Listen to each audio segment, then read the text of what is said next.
Hello students, आज जो हम टॉपिक डिस्कस करने जा रहे हैं दैट इज़ योर मैक्सनेट। ओके, तो ये हमारा जो है मैक्सनेट, ये बहुत ही इम्पॉर्टेंट टॉपिक है और ये अनसुपरवाइज्ड कैटेगरी में आता है। ठीक है, अनसुपरवाइज्ड लर्निंग एल्गोरिथम कैटेगरी में आता है। अब एक ऑलरेडी हमारा सेपरेट वीडियो आप देख सकते हैं जिसमें हमने सुपरवाइज्ड और अनसुपरवाइज्ड लर्निंग में क्या डिफरेंस होता है वो हमने समझाया हुआ है। But in short right now आप समझ सकते हैं, अनसुपरवाइज्ड लर्निंग वो लर्निंग होती है जहां पर आपको टारगेट या लेबल्ड आउटपुट्स नहीं अवेलेबल होते। ठीक है, और इसमें हम लोग, जैसे हमने प्रीवियस वीडियो में आपको बताया था, थ्रू क्लस्टरिंग हमने वहाँ पर आउटपुट को कैटेगराइज किया था। यहाँ पर हम लोग on the basis of competition हमारा विनर घोषित करेंगे। ठीक है, तो अब ये भी on the basis of competition दो तरह के हमारे न्यूरल नेटवर्क्स हो सकते हैं। एक होता है हमारा फिक्स वेट कॉम्पिटिटिव नेटवर्क्स, एक होता है अडेप्टिव वेट कॉम्पिटिटिव नेटवर्क्स। तो ये जो पर्टिकुलर कैटेगरी हम मैक्सनेट यूज करेंगे, इसमें हमारे वेट्स कैसे हैं, इसमें हमारे weights fix weight competitive network category में आता है, मतलब हमारे वेट्स फिक्स्ड हैं। ठीक है, और जो अगली वीडियो हम कुछ बनाने वाले हैं वो उसमें हम अडेप्टिव वेट भी डील करेंगे, जैसे कि हम स्पेसिफिकली कोहनन पर एक आपके लिए वीडियो लेकर आएंगे, कोहनन सेल्फ ऑर्गेनाइजिंग मैप्स पर। ठीक है, तो चलिए अब हम आगे बढ़ते हैं, समझते हैं कि बेसिकली मैक्सनेट क्या है। तो मैक्सनेट जो है it was introduced by Lippmann in 1987 और ये स्पेसिफिक एग्जांपल हो जाता है न्यूरल नेटवर्क का जो कि कंपटीशन पर बेस्ड है। ठीक है, अब इसका आर्किटेक्चर आप यहाँ पर देख सकते हो। जैसे लेट्स से इसके पास m नोड्स हैं और इसके जितने भी वेट्स होते हैं वो काफ़ी सिमेट्रिक वेट्स होते हैं। तो सबसे पहले हम ये समझें कि कंपटीशन का मतलब क्या है। तो कंपटीशन में बेसिकली जो एल्गोरिथम काम करता है that is winner takes all algorithm. अगर इसको बुकिश भाषा में समझें तो इसमें है कि these kind of networks are based on competitive learning rule and will use the strategy where it choose the neuron with the greatest total input as a winner। मतलब वो न्यूरॉन विनर होगा जिसका greatest total input होगा। अगर इसको हम थोड़ा real life से रिलेट करना चाहें तो हम कुछ ऐसा समझ सकते हैं कि जैसे एक क्लास में बहुत सारे बच्चे होते हैं और कुछ बच्चे थोड़े ज़्यादा पढ़ाकू वाले बच्चे होते हैं जिनको टीचर ने स्पेशल नोट्स दिए हुए हैं। तो उनको स्पेशल नोट्स का मिलना मतलब इट इज़ लाइक कि उनको एक पॉजिटिव वेट खुद के लिए वो लोग अप्लाई कर रहे हैं। ठीक है, लेकिन वो अपने नोट्स क्या करते हैं, वो अपने नोट्स दूसरों के साथ शेयर भी नहीं करते, मतलब दूसरों को की सक्सेस को वो लोग कहीं ना कहीं इनहिबिट कर रहे होते हैं। ठीक है, by not sharing their notes. तो इस तरह से ये एल्गोरिथम काम करता है, मतलब खुद के लिए तो इसने बड़ा ही पॉजिटिव 1 का वेट अप्लाई किया, लेकिन दूसरों के लिए ये इनहिबिटरी वेट मतलब माइनस एप्सिलॉन का ये इनहिबिटरी वेट अप्लाई करता है। ठीक है, तो ये कुछ इस तरह से, जैसे हमारे पास ये नोड्स हैं x1, x2, x3, x4। तो आप देखेंगे कि खुद के लिए इसने 1 का अप्लाई किया, लेकिन बाकी जितने भी इससे कनेक्टेड हैं, बाकी जितने भी नोड्स अगर इससे कनेक्टेड हैं तो ये यहाँ पर उनके लिए इनहिबिटरी वेट्स अप्लाई करता है। अभी एल्गोरिथम एग्जैक्टली काम कैसे करता है, पहले एल्गोरिथम समझते हैं और उसके बाद हम एक क्रिस्टल क्लियर अंडरस्टैंडिंग के लिए एक न्यूमेरिकल समझेंगे। ठीक है, तो लेट्स से सबसे पहले इन्होंने लिखा है इनिशियलाइज द वेट्स W। ठीक है, और खुद के लिए जो भी वेट होगा दैट विल बी 1 और बाकियों के लिए कौन सा वेट होगा, हमारा इनहिबिटरी वेट होगा माइनस एप्सिलॉन का। ठीक है, ओके परफेक्ट। जनरली न्यूमेरिकल्स में आपको एप्सिलॉन की वैल्यू गिवन होगी। ठीक है, फिर उसके बाद perform steps 2 to 4 till stopping condition is false. जब तक what is the stopping condition, stopping condition ये है कि ओनली वन नोड या one node is the input node.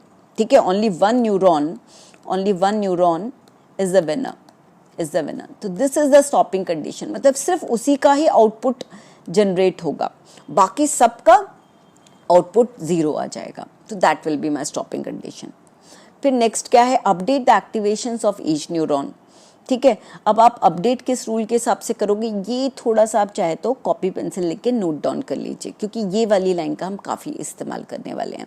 तो xg of new it is equal to sum function applied on xg of old minus epsilon into summation of xk of old. मतलब खुद का old weight minus epsilon times बाकी सबका sum of, sorry, खुद का old input minus epsilon times of बाकी सबका sum of inputs. ठीक है, तो ये मतलब होता है एग्जैक्टली इसका क्या है, थोड़े न्यूमेरिकल दिखेंगे तो और अच्छे से अंडरस्टैंडिंग जनरेट होती है। और ये फंक्शन कौन सा अप्लाइड है, ये जो फंक्शन मेरा अप्लाइड है दिस इज दिस, कि अगर आपका इसका टोटल अगर नेगेटिव आता है तो आप इसको जीरो कर देंगे, वरना if it is greater than X then it will be X, मतलब ऑलमोस्ट लाइक रेल्यू टाइप ये काम कर रहा है।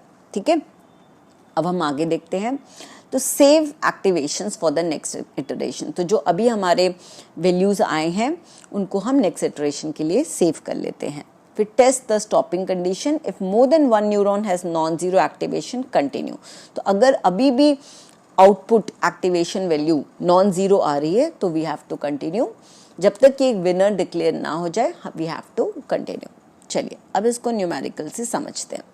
तो सबसे पहले जैसे न्यूमेरिकल दिया हुआ है इस तरह का क्वेश्चन आपको आ सकता है, construct a max net with 4 neurons, inhibitory weight, मैंने बोला था इनहिबिटरी वेट की वैल्यू आपको गिवन होती है क्वेश्चन में, let's say 0.2, and initial activation जो है इनिशियल इनपुट सिग्नल्स भी कह सकते हो या इनिशियल एक्टिवेशंस भी कह सकते हो, that is A1 is 0.3, A2 is 0.5, A3 is 0.7 and A4 is 0.9।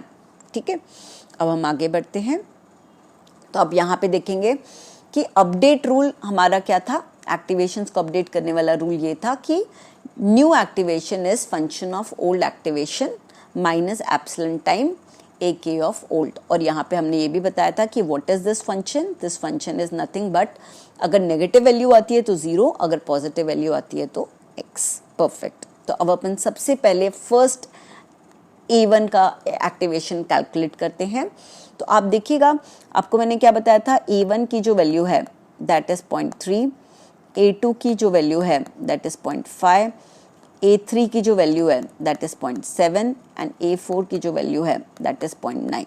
ठीक है, तो अब आप देखो पहले वाले में कैसे अप्लाई हो रहा है, 0.3 प्लस 0.3 माइनस, मतलब खुद के एक्टिवेशन को उसने 1 से मल्टीप्लाई किया और 0.3 आपको एज इट इज मिल गया, माइनस एप्सिलॉन टाइप्स, यहाँ पे एप्सिलॉन आप देखिए एप्सिलॉन की वैल्यू क्वेश्चन में आपको गिवन थी 0.2, तो minus epsilon times 0.5 plus 0.7 plus 0.9, मतलब बाकी तीनों के सम कर दिया उसने, 0.5 प्लस 0.7 प्लस 0.9, इन तीनों का सम कर दिया और इसको इनहिबिट कर दिया मतलब माइनस करके इसने इस इनहिबिटरी वेट से मल्टीप्लाई कर दिया। और फिर इसके बाद इस फंक्शन की वैल्यू आई, इसकी क्या आई, इसकी वैल्यू आप देखेंगे, इसकी वैल्यू आई है नेगेटिव यू कैन से -1.2, तो -1.2 आने की वजह से हमने आपको ये वाला अब इस पर एक्टिवेशन अप्लाई होगा, तो ये एक्टिवेशन हमारा रेल्यू एक्टिवेशन ही है ऑलमोस्ट। तो आप ये देखेंगे कि इसमें अगर नेगेटिव वैल्यू है तो 0, पॉजिटिव वैल्यू है तो x, तो यू विल गेट, चूंकि नेगेटिव वैल्यू है तो इसका आउटपुट आ गया 0, तो कम से कम एक तो हमारा लूजर डिक्लेयर हो गया, ये बात तो हमारी कंफर्म होगी। अब हम आगे बढ़ते हैं, आगे यहाँ A2 को देखिए, A2 की जो वैल्यू है खुद का उसने 0.5 लिया, क्योंकि देखिए A2 पहले ओल्ड वैल्यू इसका 0.5 था, तो खुद का उसने 0.5 लिया और माइनस इनहिबिटरी वेट के साथ उसने बाकी तीनों को ऐड कर दिया, 0.3 को ऐड किया, 0.7 को ऐड किया, 0.9 को ऐड किया, और फिर इसकी वैल्यू आई पॉजिटिव, तो पॉजिटिव 0.12 आई, तो मतलब इसका आउटपुट आया पॉजिटिव 0.12, तो ये अभी भी कंपटीशन में भाग ले रहा है। फिर हम देखते हैं A3 को चेक करते हैं, फिर A3 की वैल्यू भी, A3 को इस बार हम क्या करेंगे, सिर्फ A3 को हम 0.7 एज मतलब 1 से मल्टीप्लाई किया, 0.7 बस उसने ऐसे एज इट इज लिया और बाकी तीनों को ऐड ऑन करके इनहिबिटरी वेट से मल्टीप्लाई किया। ठीक है, this is my inhibitory weight. तो आप देखेंगे इसकी वैल्यू आई 0.36, मतलब ये अभी भी पॉजिटिव नंबर है, तो ये भी अभी भी कंपटीशन में है। और अगर नेक्स्ट A4 चेक करेंगे तो A4 को आप देख सकते हैं 0.9 जो उसकी खुद की वैल्यू थी, यहाँ पर 0.9, ठीक है, एंड माइनस 0.2 टाइम्स बाकी तीनों का सम, बाकी तीनों एक्टिवेशंस का सम, तो आपको मिली ये आउटपुट की वैल्यू 0.6, क्योंकि if it is greater than 0 then it is 0.6।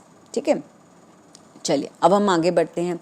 अब सेकेंड राउंड में देखिए हमने कैलकुलेशन ज़रूर A1 के लिए फिर से दिखा दिए हैं, लेकिन इसको कैलकुलेट करने की दोबारा ज़रूरत नहीं पड़ेगी क्योंकि हमें पता है कि ये हर हालत में नेगेटिव ही आएगा, ठीक है, क्योंकि ये ऑलरेडी अभी ये लूज़र बन चुका है। तो इसके लिए कैलकुलेशंस करने की ज़रूरत नहीं, आप सेकेंड इटरेशन में ऑटोमेटिकली इसको 0 डिक्लेयर कर सकते हो। फिर आपको अब कैलकुलेशंस करने हैं किसके लिए, A2, A3 एंड A4 के लिए, ठीक है। तो अभी भी जो हमारी वैल्यूज थी बाकी सबकी सेम ही रहेंगी जो हमारे पहले भी थे, ठीक है। तो अब आप देखेंगे कि यहाँ पर जो है A2 की जो वैल्यू है, अब जो A2 न्यू है that will B A2 old. अब जो A2 पहले जो ओल्ड जो हमारा न्यू जनरेट हुआ था, अब वो हमारा इस वाले इटरेशन के लिए A2 ओल्ड बन गया है, ठीक है। तो अब आप यहाँ पे देखेंगे कि जो 0.12 हमने पहले कैलकुलेट किया था अब वो हम लेंगे, ठीक है। तो अब ले यहाँ पे मैं आपके लिए लिख देती हूँ 0.12 इज A2, A1 इज 0 क्योंकि वो पिछले वाले उसमें हमने 0 डिक्लेयर कर दिया था, A3 is 0.36 and A4 is 0.6 और इनहिबिटरी वेट अभी भी वही का वही है दैट इज 0.2। तो अब ये सारी वैल्यूज आप देखेंगे खुद के लिए उसने 0.12 लिया और बाकी सबको इनहिबिटरी से मल्टीप्लाई कर दिया ऐड ऑन करके। सिमिलरली A3 के लिए भी अब उसने ऐसा किया, A3 ने खुद के लिए 0.36 किया और माइनस इनहिबिटरी से उसने सबको मल्टीप्लाई कर दिया। अच्छा एक चीज़ और नोट करिए, इस वाले का जो हमारा आउटपुट है ये अगेन नेगेटिव आया, मतलब ये भी हमारा लूजर डिक्लेयर हो गया। दो हमारे लूजर्स कंफर्म हो गए। अब कंपटीशन बचा है सिर्फ A3 और A4 के बीच में, ठीक है। A4 की वैल्यू भी अब आप कैलकुलेट करेंगे, खुद के लिए उसने 0.6 लिया, फिर माइनस 0.2 से बाकी सबको ऐड ऑन कर दिया, बाकी सबके एडिशन को मल्टीप्लाई कर दिया। तो यू आर गेटिंग 0.504 यानी कि 0.504 आपका आउटपुट आया। तो अभी कंपटीशन सिर्फ A3 और A4 में ही बचा है। चलिए अब हम आते हैं थर्ड इटरेशन पर। तो थर्ड इटरेशन पर आप देखेंगे कि ऑलरेडी जो है हमने A1 भी हमारा लूज़र हो चुका था तो उसकी एक्टिवेशन की वैल्यू भी 0 थी, A2 भी 0 थी क्योंकि वो भी ये दोनों हमारे क्या हो गए थे, दोनों हमारे लूज़र हो गए थे।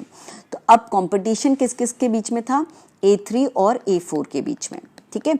तो जो A3 था उसका उसका जो न्यू वैल्यू हमने कैलकुलेट किया था 0.216, अब वो इस इटरेशन के लिए ओल्ड वैल्यू हो गया और जो A4 की वैल्यू क्या थी 0.504, ये इसके लिए ओल्ड हो गई। तो अब आप देखिए यहाँ पर अगेन हमने फंक्शन अप्लाई किया 0.216 माइनस 0.2 टाइम्स इनहिबिट किया आपने बाकी सबके एडिशन को। तो अब फंक्शन में आप चूंकि पॉजिटिव वैल्यू है तो फिर आउटपुट आपका पॉजिटिव ही आएगा। सिमिलरली फॉर द A4 के लिए भी आप देखिए कि यहाँ पर भी आपने 0.504 इसलिए खुद की वैल्यू को 1 से मल्टीप्लाई किया और बाकी सबके एडिशन को बाकी सबके इनपुट्स को ऐड ऑन करके इनहिबिट कर दिया। तो इसकी वैल्यू आई 0.4608। तो अभी भी ये दोनों कंपटीशन में हैं थर्ड इटरेशन तक भी, ठीक है। अब देखते हैं फोर्थ इटरेशन में क्या होगा। फोर्थ इटरेशन में अगेन आप A1 की वैल्यू 0 ले सकते हो, A2 की वैल्यू 0 ले सकते हो, A3 की जो वैल्यू हमने कैलकुलेट करी थी लास्ट इटरेशन में दैट वाज 0.1152 और A4 की जो वैल्यू हमने कैलकुलेट करी थी दैट इज 0.4608। तो ऑन सिमिलर लाइन्स अभी भी कैलकुलेशंस इन दोनों को करने के लिए ज़रूरत नहीं है क्योंकि ये दोनों ऑब्वियसली नेगेटिव थे तो फंक्शन की वैल्यू ऑब्वियसली आपके आउटपुट में 0 आएगी ही आएगी इस बार भी। तो आपको सिर्फ इन दोनों को कैलकुलेट करना होगा और इन दोनों के लिए अगेन आपने पॉइंट जैसे A3 का कैलकुलेशन किया था 0.1152 minus inhibitory weight into addition of all the weights addition of all the inputs. तो फिर आपका आउटपुट अभी भी पॉजिटिव आ रहा है तो इट इज़ अगेन 0.02304 और A4 की वैल्यू आई 0.46 minus inhibitory weight into addition of all the other inputs. तो अगेन ये आपका 0.43776 आ रहा है। चलिए अब ये last and final iteration that is of fifth iteration. अब आप इसमें देखेंगे A1 की वैल्यू 0, A2 की वैल्यू 0, अभी A3 की जो प्रीवियस वैल्यू थी वो हमारी क्या थी 0.0234 और A4 की जो वैल्यू थी दैट इज 0.43776। तो अब आप इसको यहाँ पे अप्लाई करेंगे तो अब आप देखेंगे फंक्शन में जब आपने अप्लाई किया कि 0.0234 minus inhibitory weight into sum of all the other input activations, तो आपने एक नेगेटिव आपको मिला। चूंकि नेगेटिव मिला तो मैंने आपको पहले ही बताया था फंक्शन एक रेल्यू की तरह काम करता है, रेल्यू ही है इनफैक्ट। तो ये फंक्शन क्या करेगा, आउटपुट को अब आपको ये 0 कर देगा, क्योंकि अगर नेगेटिव है तो फिर वो आउटपुट को 0 कर देता है। और A4 क्या करेगा, A4 की वैल्यू है 0.4376 minus inhibitory weight into all the sum of all the weight, sum of all the inputs. तो यहाँ पर अब आपका आ गया 0.4335152, यानी कि फाइनली जो हमारा विनर है वो है हमारा A4 वाला न्यूरॉन। ठीक है, तो this is how your Maxnet works and this is very very important because usually university exams में आपका मैक्सनेट आइदर एल्गोरिथम पूछा जाता है या फिर हो सकता है आपसे कोई ना कोई न्यूमेरिकल पूछा जाए। Thank you so much for your patient listening.